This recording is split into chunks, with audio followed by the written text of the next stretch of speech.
और मोदी सरकार के तीसरे कार्यकाल के 11 साल पूरे हो गए हैं। इस मौके पर पीएम ने कहा, पिछले 11 वर्षों में केंद्र की एनडीए सरकार ने महिलाओं के नेतृत्व में विकास की परिभाषा बदल दी है।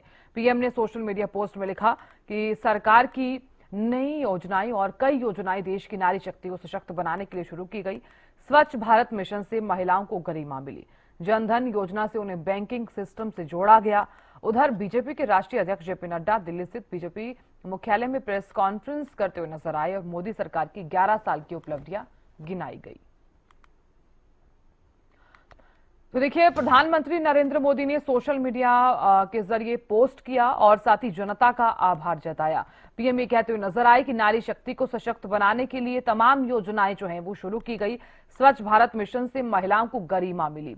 दिल्ली में बीजेपी के मुख्यालय में जेपी नड्डा ने भी एक प्रेस कॉन्फ्रेंस की। उसमें जेपी नड्डा ये कहते हुए नजर आए कि मोदी सरकार ने धारा 370 को हटाया, साथ ही महिलाओं को 33% आरक्षण भी मिला है। इस 11 साल में प्रति व्यक्ति आय बढ़ गई है। 48 देशों को कोरोना वैक्सीन फ्री में दी गई है। मोदी सरकार ने 3 तलाक को खत्म किया, साथ ही 80 करोड़ गरीबों को फ्री राशन भी दिया गया। विकसित भारत के संकल्प को साकार करने लक्ष्य है आतंकवादी घटना एक्ट ऑफ वॉर। इसी के बारे में भी जेपी नड्डा बताते हुए नजर आए। परमाणु बम की गीदड़ भभकी देना बंद करे। सरकार आतंकवादियों को मुंहतोड़ जवाब देने के लिए प्रतिबद्ध है, जेपी नड्डा ने कहा।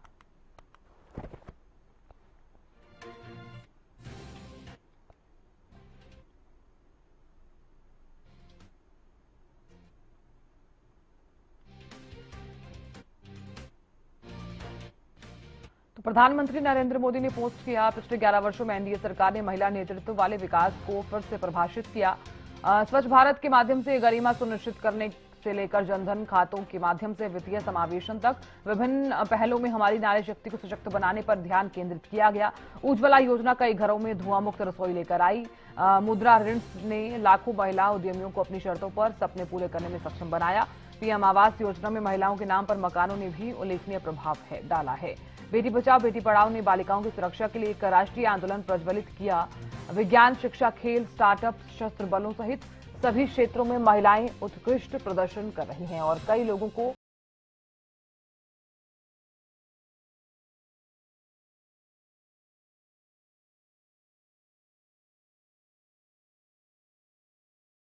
गृह मंत्री अमित शाह ने भी लिखा, नक्सलवाद अपनी अंतिम सांसें गिन रहा है। जम्मू कश्मीर और पूर्वोत्तर में शांति की स्थापना हुई है। भारत अब आतंकवादी हमलों का जवाब आतंकियों के घर में घुसकर देता है। यह मोदी सरकार में भारत की बदलती तस्वीर को दर्शाता है। मोदी 3.0 में नया भारत रिफॉर्म, परफॉर्म, ट्रांसफॉर्म की शक्ति से विकसित और आत्मनिर्भरता की ओर तेजी से आगे बढ़ रहा है। देशवासियों के जीवन में सकारात्मक परिवर्तन लाकर हर क्षेत्र में नंबर 1 भारत बनाने की ये यात्रा ऐसी ही जारी रहेगी। 2014 में जब मोदी जी ने देश की बागडोर संभाली तब देश में पॉलिसी पैरालिसिस थी और ना नीतियां थी ना नेतृत्व था। सरकार में घोटाले चरम पर थे, अर्थव्यवस्था जर्जर और शासन व्यवस्था दिशाहीन थी। और मिनिमम गवर्नमेंट और साथ ही गवर्नेंस, देश के विकास स्पीड और स्केल दोनों को बदला गया है। और साथ ही उन्होंने बताया कि किसानों, महिलाओं, पिछड़ों, दलितों और वंचितों को शासन के केंद्र में लाए। तुष्टीकरण की जगह सबका साथ, सबका विकास, सबका विश्वास, सबका प्रयास की कार्य संस्कृति बनाई। मोदी सरकार के ऐतिहासिक 11 वर्ष जनसेवा के संकल्प, साधना, समर्पण का स्वर्णिम कालखंड रहे हैं। 11 ईयर्स ऑफ सेवा में देश ने आर्थिक पुनरुत्थान, सामाजिक न्याय, सांस्कृतिक गौरव, राष्ट्रीय सुरक्षा का एक नया युग देखा है। मोदी सरकार ने यह सिद्ध कर दिया है, जब नेतृत्व स्पष्ट, संकल्प अडिग, नियत लोक सेवा की होती है तब सेवा, सुरक्षा, सुशासन के नए कीर्तिमान बनते हैं।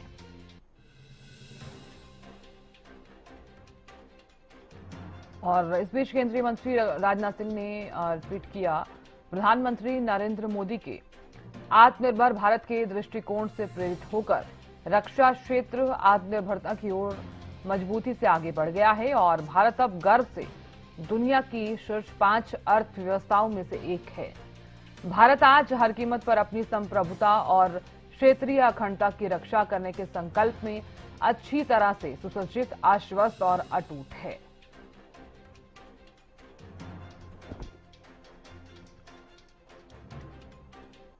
यह सरकार दमदार सरकार है और यह सरकार मजबूत फैसले लेने वाली सरकार है, आर्थिक अनुशासन लाने वाली सरकार है। पिछले 11 वर्षों में जो आर्थिक अनुशासन लाया गया, उसके लिए जो बोल्ड डिसीजंस लिए गए और उस समय जनता को साथ लेकर के किए गए, ये सारी बखूबियां हमको समझने की आवश्यकता है। ये जैसा मैंने कहा कि रिस्पॉन्सिबल सरकार है, रिस्पॉन्सिव सरकार है, पीपल लेड गवर्नमेंट, जनता को साथ लेकर के चलने वाली सरकार और पीपल्स पार्टिसिपेशन, इसको भी हमने बखूबी देखा है। और हम सब जानते हैं कि ये सरकार पिछले 11 सालों में ट्रांसपेरेंसी की नई मिसाल पेश की है। और इसीलिए वी टॉक अबाउट विकसित भारत, और विकसित भारत का ये अमृत काल, और ये 10 साल 11 साल ने विकसित भारत का बेस बनाया है। This we have to understand. और इस बेस को बनाने के लिए जो भी फैसले लेने थे वो सारे फैसले लिए गए हैं। आज के दिन मैं 2014 से पीछे जाऊं, इसकी आवश्यकता नहीं है, लेकिन हमको ये याद रखना चाहिए कि that government before 2014 was full of corruption. भ्रष्टाचार से आकंठ डूबी हुई सरकार थी, घोटालों से में संलिप्त सरकार थी, सरकार थी। एक नेगेटिविज्म का वातावरण था, कुछ नहीं बदलने वाला। लेकिन 2014 के बाद हमने ऑप्टिमिज्म देखा है। The shift, when I talk about political culture, I talk about the shift from negativism to positivism. Optimism में विकास, आविष्कार और नवाचार, ये तीनों चीजें जुड़ी हैं।